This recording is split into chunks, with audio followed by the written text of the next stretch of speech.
रामायण के किष्किंधा कांड में बताया गया है कि जब रावण माता सीता का हरण करके ले जा रहा था, तो सीता माता ने अपने आभूषण साड़ी के टुकड़े में बांधकर फेंक दिए थे। ये गहने सुग्रीव को मिल गए थे। फिर भगवान राम जब माता सीता को तलाशते हुए सुग्रीव से मिले, तो उन्होंने सीता जी के गहने उन्हें सौंप दिए। भगवान राम ने ये आभूषण लक्ष्मण को दिखाते हुए पूछा कि क्या वह इन्हें पहचानते हैं। तब लक्ष्मण जी ने रोते हुए अपने भ्राता से कहा, मैंने भाभी माँ को पैरों से ऊपर कभी देखा ही नहीं, इसलिए मैं सिर्फ उनकी पायल ही पहचानता हूँ।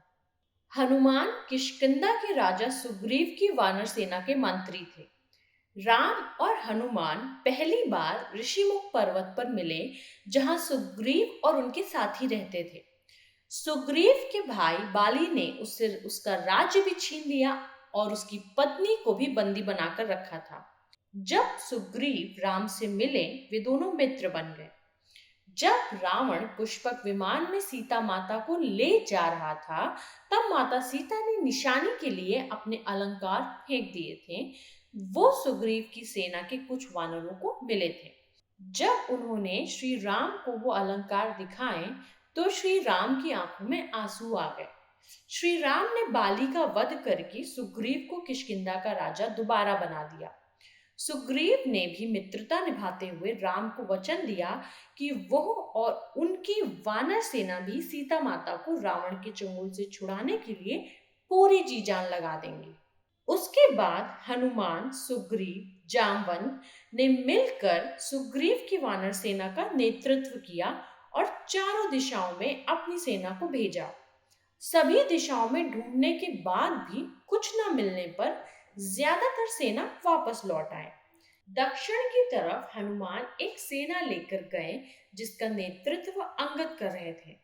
जब वे दक्षिण के समुद्र तट पर पहुंचे, तो वे भी उदास होकर विंध्य पर्वत पर इसके विषय में बात कर रहे थे।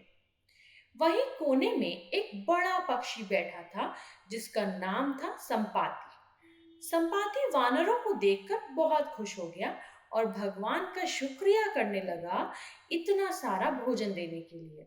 जब सभी वानरों को पता चला कि वह उन्हें खाने की कोशिश करने वाला था, तो सभी उसकी घोर आलोचना करने लगे और महान पक्षी जटायु का नाम लेकर उसकी वीरता की कहानी सुनाने लगे। जैसे ही जटायु की मृत्यु की बात उसे पता चली, वह जोर जोर से विलाप करने लगा। उसने वानर सेना को बताया कि वो जटायु का भाई है, और ये भी बताया कि उसने और जटायु ने मिलकर स्वर्ग में जाकर इंद्र को भी युद्ध में हराया था। उसने ये भी बताया कि सूर्य की तेज किरणों से जटायु की रक्षा करते समय उसके सभी पंख भी जल गए और वह उस पर्वत पर गिर गया। संपाति ने वानरों से बताया कि वह बहुत ज्यादा जगहों पर जा चुका है, और उसने ये भी बताया कि लंका का असुर राजा रावण ने सीता का अपहरण किया है और उसी दक्षिणी समुद्र के दूसरी ओर उसका राज्य है।